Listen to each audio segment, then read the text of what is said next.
नमस्कार दोस्तों, आज के भौतिक विज्ञान वीडियो लेक्चर में आपका स्वागत है। आज हम अध्याय गुरुत्वाकर्षण के कुछ प्रश्न का अभ्यास करेंगे। आइए प्रश्न की तरफ बढ़ते हैं। प्रश्न है, मान लीजिए एक ऐसा ग्रह है जो सूर्य के परितः पृथ्वी की तुलना में दोगुनी चाल से गति करता है, तब पृथ्वी की कक्षा की तुलना में इसका कक्षीय आमाप क्या होगा?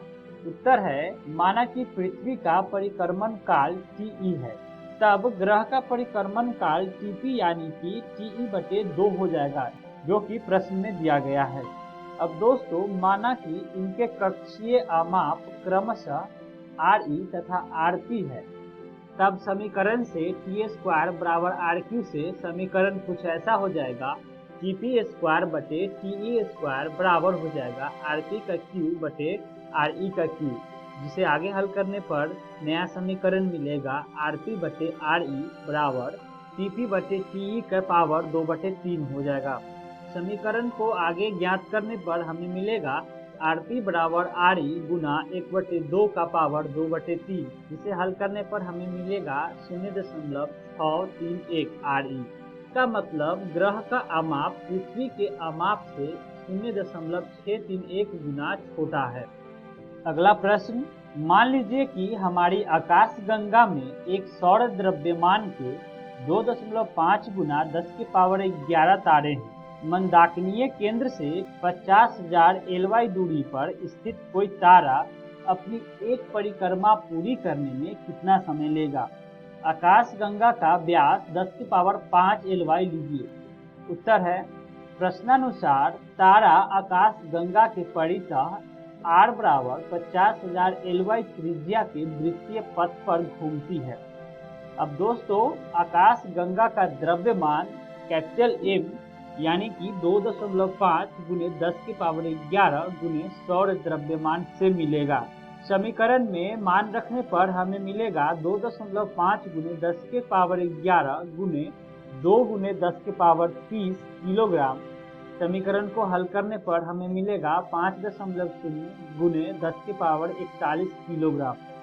दोस्तों, चूंकि R बराबर 50,000 LY है, जिसे हम 5 गुने 10⁻14 गुने 9.4 गुने 10⁻15 मीटर लिख सकते हैं, जिसे आगे हल करने पर हमें मिलेगा 4.73 गुने 10⁻20 मीटर।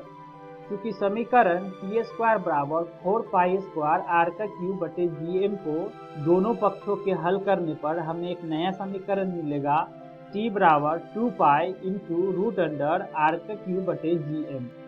अब दोस्तों, पिछले भाग के समीकरण में मान रखने पर हमें कुछ ऐसा मिलेगा 2 गुने 3.14 गुने √अंडर ब्रैकेट में 4.73 गुने 10⁻20 का क्यूब बटे 6.67 गुने 10⁻11 गुने 5.0 गुने 10⁻41, जिसे हल करने पर हमें मिलेगा दोस्तों 1.12 गुने 10⁻16 सेकेंड।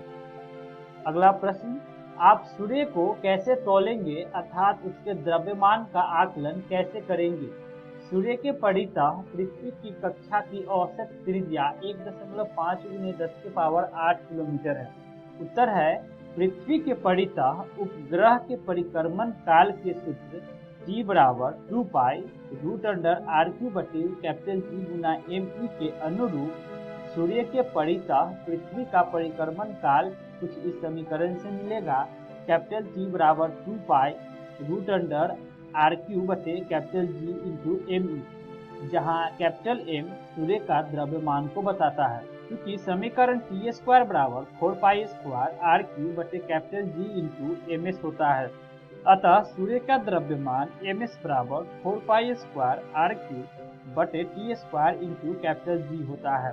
अब दोस्तों, यहाँ पृथ्वी का सूर्य के परितः परिक्रमण काल यानी कि T बराबर 1 वर्ष है, जिसे समीकरण में रखने पर हमें 3.15 गुने 10⁻7 सेकेंड मिलेगा। पिछले भाग के मान को समीकरण में रखने पर MS बराबर कैपिटल ब्रैकेट में 4 गुना स्मॉल ब्रैकेट में 3.14 का स्क्वायर गुना स्मॉल ब्रैकेट में 1.5 गुने 10⁻11 का होल क्यूब बटे स्मॉल ब्रैकेट में 3.15 गुने 10 की पावर 7 का होल स्क्वायर गुना स्मॉल ब्रैकेट में 6.67 गुने 10 की पावर -11 किलोग्राम। जिसे आगे हल करने पर हमें मिलेगा दोस्तों 2.0 गुने 10 की पावर 30 किलोग्राम।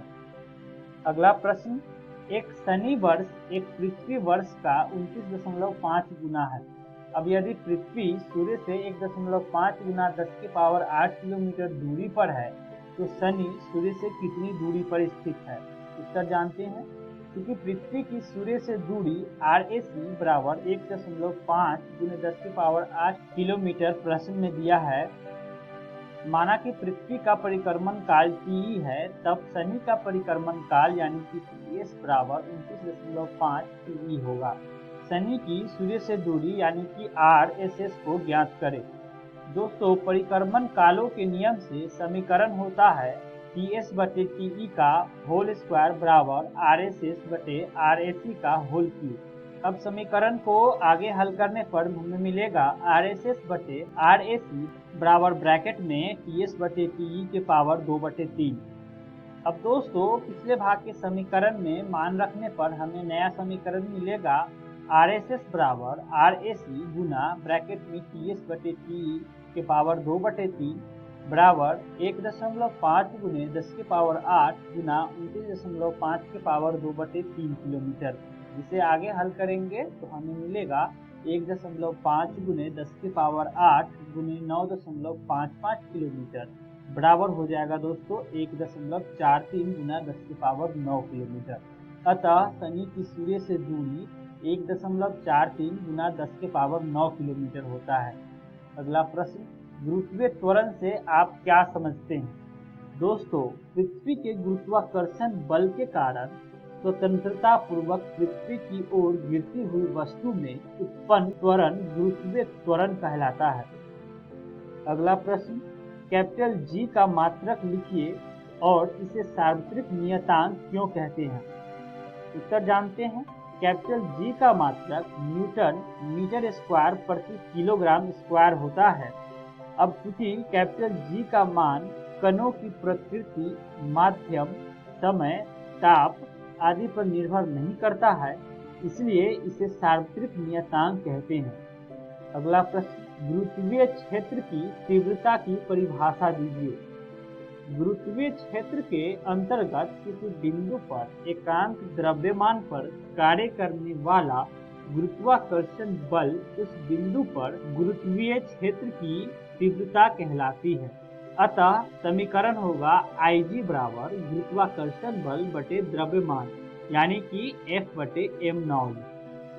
अगला प्रश्न, पृथ्वी की सतह के एक स्थान पर स्थित 25 किलोग्राम के एक पिंड पर 250 न्यूटन का बल लग रहा है। उस स्थान पर गुरुत्वीय क्षेत्र की तीव्रता का मान क्या होगा? उत्तर है, क्योंकि गुरुत्वीय क्षेत्र की तीव्रता का सूत्र होता है Ig बराबर गुरुत्वाकर्षण बल बटे द्रव्यमान यानी कि F बटे m। अब समीकरण में प्रश्नानुसार मान रखने पर हमें मिलेगा 250 बटे 25, जिसे हल करने पर हमें मिलेगा 10 न्यूटन प्रति किलोग्राम।